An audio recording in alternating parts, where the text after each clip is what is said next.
تو ان قیدیوں میں ایک عورت تھی جس کا نام جویریہ تھا۔ یہ قبیلہ بنو المصطلق کے سردار حارث بن ابی ذرار کی بیٹی تھی، سردار کی بیٹی تھی۔ یہ جس صحابی کے حصے میں آئی اس صحابی کا نام ثابت بن قیس رضی اللہ تعالیٰ عنہ ہے۔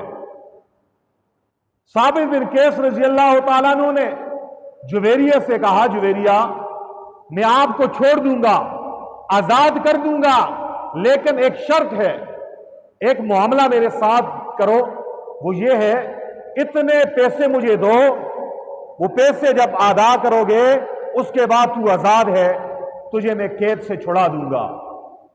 شریعت کی اصطلاح میں اس معاملے کو عقد مکاتبت کہتے ہیں۔ چنانچہ جب یہ معاملہ ہو گیا، جویریہ نبی مکرم صلی اللہ علیہ وسلم کی خدمت میں حاضر ہوئی اور کہنے لگی، اے اللہ کے نبی،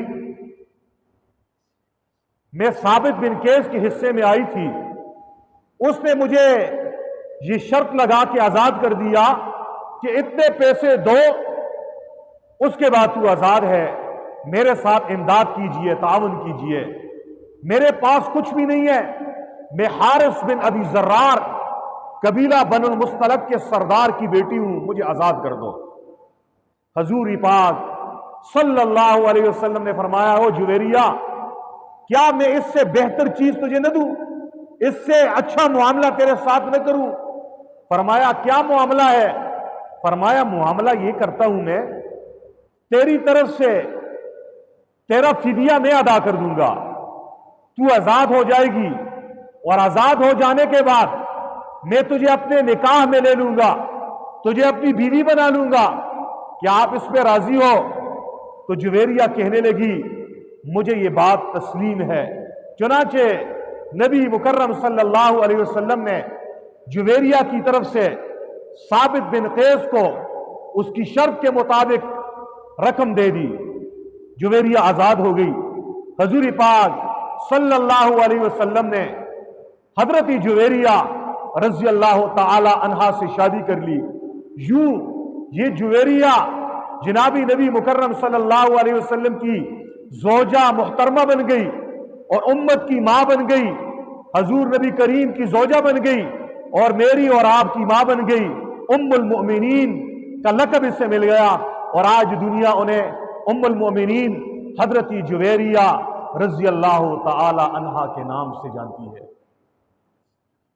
چنانچہ ادھر یہ معاملہ ہو گیا، روایات میں آتا ہے کہ اس کے والد حارث کو پتہ چلا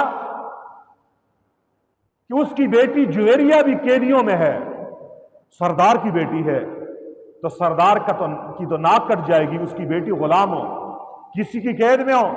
تو حارث بن ابی ذرار نبی مکرم صلی اللہ علیہ وسلم کی خدمت میں آئے اور کہنے لگے، اے اللہ کے نبی، یہ دیکھو میں نے بہت سارے اونٹ اور گھوڑے لے کر میں آیا ہوں، یہ سارے میں فدیہ میں تجھے دیتا ہوں، میری بیٹی کو آزاد کر لو، میری بیٹی کو آزاد کر لو۔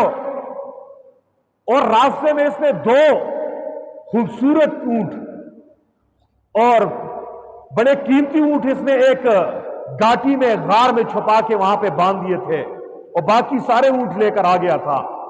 جب یہ محمد مصطفیٰ صلی اللہ علیہ وسلم کے سامنے آ کر اس نے یہ مطالبہ پیش کیا تو رسول اللہ نے فرمایا، اے حارث، بتاؤ وہ دونوں اونٹ تو نے کہاں چھپائے ہیں؟ فوراً یہ جو ہے نا حیران ہو گئے کہ جہاں پہ میرے اونٹ چھپائے تھے وہاں پہ تو ایک میں ہوں، میرے علاوہ تو اور کوئی بھی نہیں تھا، محمد نے یہ بات کیسے بتا دی؟ یہ نبی کے علاوہ کوئی آدمی یہ بات نہیں بتا سکتا۔ چنانچہ اسے اس کے اللہ نے بتایا ہوگا، وحی کے ذریعے بتایا ہوگا کہ حارث آ رہا ہے، اونٹوں کا فدیہ دے رہا ہے، بیٹی کو آزاد کرانا چاہتا ہے، دو اونٹ اس نے چھپا دیے، اس کے اللہ نے کہا ہوگا، تب محمد نے بتا دیا ہے۔ اس نے فوراً کلمہ پڑھا، اشہد ان لا الہ الا اللہ واشہد ان محمد رسول اللہ۔ حضور نے فرمایا، او حارث، تیری بیٹی کو تو میں آزاد کر چکا ہوں، اور وہ میری بیوی بن چکی ہے اور تو میرا سسر بن چکا ہے، میں تیرا داماد بن چکا ہوں، میں تیرا رسول ہوں، تو میرا صحابی ہے۔ صحابہ کرام کے پاس کثیر تعداد میں باندیوں اور غلام، انہوں نے دیکھا حضرت جویریہ رضی اللہ تعالی عنہ ہماری ماں بن گئی ہے، حضور کی زوجہ محترمہ بن گئی ہے، اب یہ کیسے ہو سکتا ہے؟ محمد کے گھر میں جویریہ ہماری ماں بن گئی ہو اور اس کے خاندان کے لوگ ہمارے غلاموں، ہماری باندیاں ہوں۔ صحابہ کرام حضور کے سچے عاشق تھے، جب انہوں نے یہ منظر دیکھا فرمایا ہماری ماں کے خاندان کے لوگ، ہماری نبی کے بیوی کے خاندان کے لوگ ہمارے قید میں نہیں رہ سکتے۔ جس نے سنا سب نے اپنی باندیوں اور قیدیوں کو آزاد کر دیا، فرمایا جاؤ تم آزاد ہو۔